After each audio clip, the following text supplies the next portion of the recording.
buli kadama ndaba wano okudungu weetaaga okunywa amazzi nga mangi. Weetaaga okunywa amazzi nga waakazuukuka.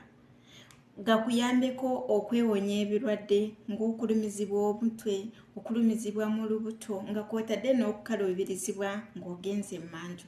Naye abamu tulina ekizibu nti bw'onywa amazzi nga waakazuukuka oyira ng'oyagala sesema n'olumizibwa mu lubuto. So mweno video nkuleetedde kiki ky'osobola okukozesa nga waakazuukuka n'onywa amazzi n'oba ng'ate tofunye obuzibu.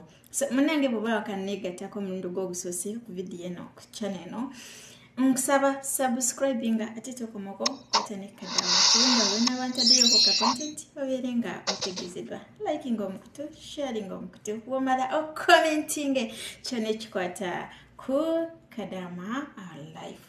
So munange without wasting time ogenda kukola kino ekintu. Ozuuka ku makya, tulina wano bye bayita tamula oba ziyite entende.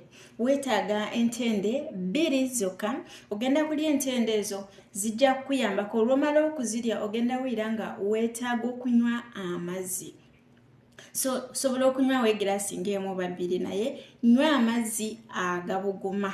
Amazzi agabuguma. Oyinza okugamba ye maama ffe tubeeramu esi omusana tegumpitamu. Nedda nnyabo, sisuubira nti otuulamu esi kuba waliwo n'abalina babboosi nga babi nga bw'otuulamu esi ajja n'agijjako n'akugamba nti kaarabu kibiri furuusi kibiri nti amasanyalaze gatwala ssente nnyingi gwe bw'oteekako esi. So weerwaneko, weejjanjabe, weetaaga kunywa amazzi. Mu nnyumba omwo mulimu ebintu bingi ebisobola okuyamba okwewonya ebirwadde.